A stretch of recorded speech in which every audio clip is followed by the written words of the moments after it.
Assalamualaikum warahmatullahi wabarakatuh. Alhamdulillah berjumpa lagi bersama saya Nur Soleh selaku dosen pembimbing mata kuliah Perekonomian Indonesia. Untuk pertemuan yang ketiga ini kita akan ngebahas tentang sejarah perekonomian Indonesia. Kita akan mulai sejarah ini, perekonomian Indonesia ini dari periode kemerdekaan Republik Indonesia. Indonesia merdeka pada tanggal 17 Agustus 1945. Pada periode kemerdekaan, kondisi ekonomi ini kita bisa bagi dalam beberapa hal. Yang pertama, masa demokrasi liberal. Masa demokrasi liberal ini yaitu antara tahun 1945 sampai dengan 1959. Apa saja yang dihadapi ketika masa itu?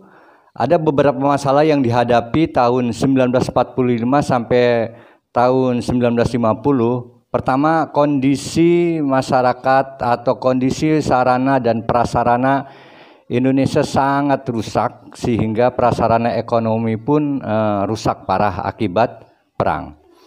Yang kedua, masih terjadi blokade laut oleh Belanda sejak November 1946 sehingga kegiatan ekonomi ekspor impor Indonesia itu terhenti karena ada blokade laut oleh Belanda. Yang ketiga, itu terjadi agresi Belanda pertama tahun 1947 dan agresi Belanda kedua pada tahun 1948. Di masyarakat masih beredar uang rupiah Jepang sebanyak 4 miliar rupiah. Nilainya sangat rendah sekali. Pemerintah Republik Indonesia kemudian mengeluarkan mata uang sendiri namanya ORI, Uang Republik Indonesia, pada bulan Oktober 1946. Dan rupiah Jepang diganti atau ditarik dengan nilai tukar rupiah 100 Jepang atau 100 rupiah Jepang sama dengan 1 rupiah ORI. Yang kelima, pengeluaran yang besar untuk kepentingan tentara menghadapi agresi Belanda dan perang gerilya.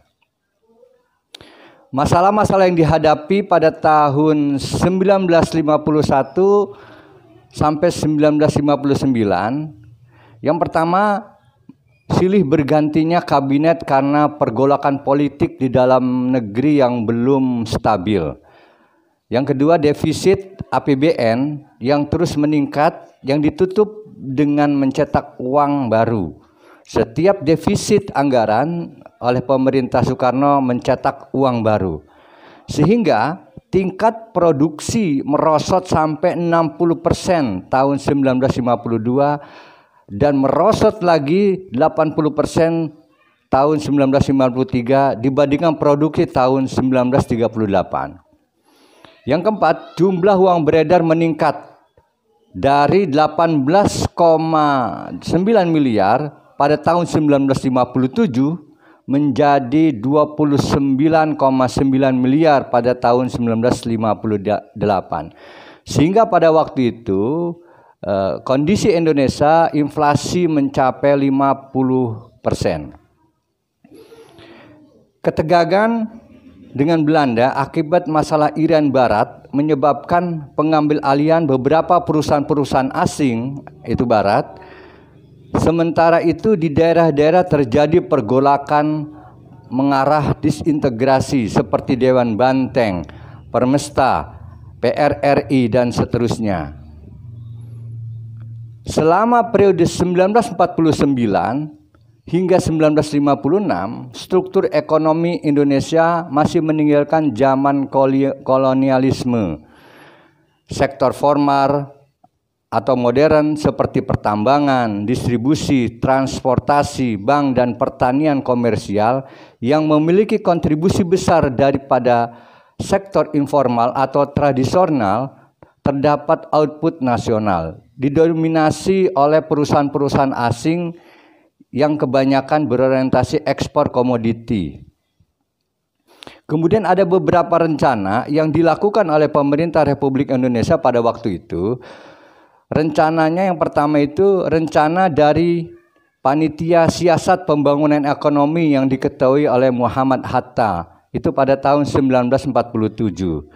Yang kedua, itu adalah rencana urgensi perekonomian pada tahun 1951 yang diusulkan oleh Sumitro Joyokusumo. Yang ketiga adalah rencana Juanda 1955. Rencana pembangunan 5 tahun pertama meliputi kurun waktu 1956 hingga 1960. Yang keempat itu rencana 8 tahun pembangunan nasional semesta berencana pada masa demokrasi terpimpin ala Soekarno. Karena mengingat keamanan agresi Belanda 1947, 1948, pemberontakan PKI di Madiun 1948, dan silih bergantinya kabinet, maka tidak dimungkinkan adanya program kebijakan yang bisa dijalankan secara konsisten dan berkesinambungan. Rencana-rencana tadi yang sudah dibuat itu berantakan. Antara tahun 1949 hingga 1959 terjadi 7 kali pergantian kabinet, yang rata-rata usia kabinetnya itu adalah 14 tahun, sehingga cukup sulit menilai program ekonomi apa yang telah berhasil diterapkan pada masing-masing zaman tersebut. Pada tahun 1950, kebijakan moneter di negeri ini cenderung bersifat konservatif. Jumlah uang yang beredar tumbuh dengan mantap, tetapi terkendalikan dengan laju 22% per tahun antara 1951-1956. Kemudian selama tahun-tahun terakhir, dasawarsa 50 tahunan, jumlah uang beredar tumbuh dengan cepat antara tahun 1956 sampai 1960. Kebijakan moneter selanjutnya semakin terkesan dengan hasil sampingan dari dunia politik dan dari kebutuhan untuk membiayai defisit APBN yang semakin membesar, sehingga terjadi inflasi yang sangat luar biasa hebatnya. Dengan kondisi tersebut kemudian Soekarno membuat kebijakan, yaitu membuat namanya masa ekonomi terpimpin pada tahun 1959 hingga 1966. Masalah yang dihadapi ketika ekonomi terpimpin itu, selama Orde Lama telah terjadi berbagai penyimpangan, di mana ekonomi terpimpin yang mula-mula disambut baik oleh Bung Hatta ternyata berubah menjadi ekonomi komando yang statistiknya serba negara. Selama periode 1959 hingga 1966, perekonomian cepat memburuk dan inflasi merajalela karena politik dijadikan panglima dan pembangunan ekonomi disubordinasikan pada pembangunan politik.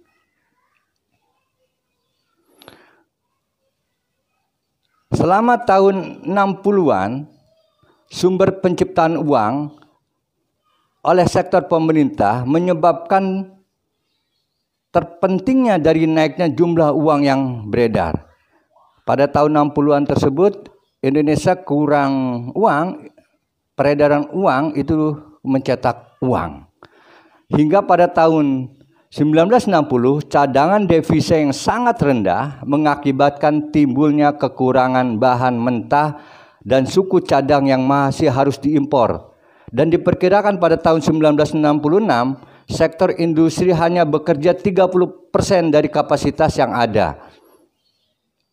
Apa yang harus dilakukan oleh pemerintah pada zaman itu?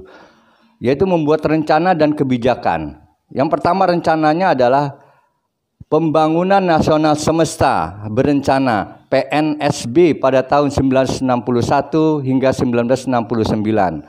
Rencana pembangunan ini disusun berlandaskan Manifesto Politik 1960 untuk meningkatkan kemakmuran rakyat dan azas ekonomi terpimpin.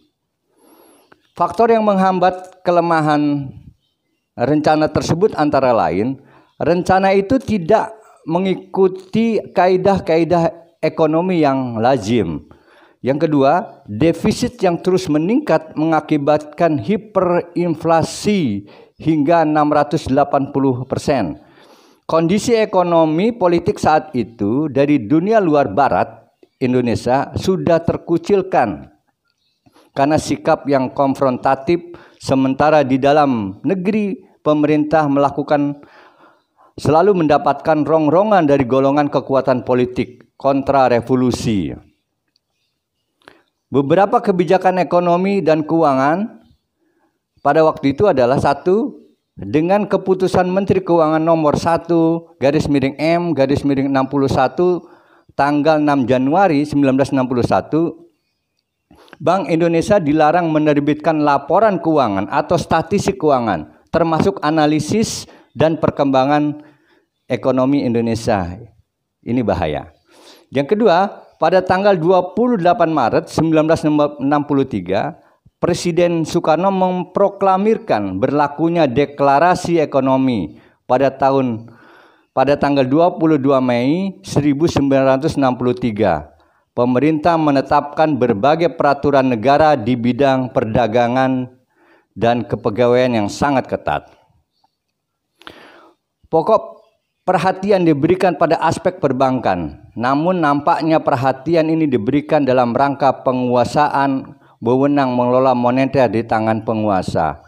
Hal ini nampak dengan adanya dualisme dalam mengelola sistem moneter di Indonesia pada waktu itu. Kondisi ekonomi ketika zaman Soekarno memang dihadapkan pada tiga hal. Yang pertama, Indonesia baru merdeka sehingga sarana dan prasarana ekonomi sangat rendah sekali dan rusak. Kemudian banyaknya agresi dan pemberontakan di sana sini dan kebijakan ekonomi yang tidak mendukung.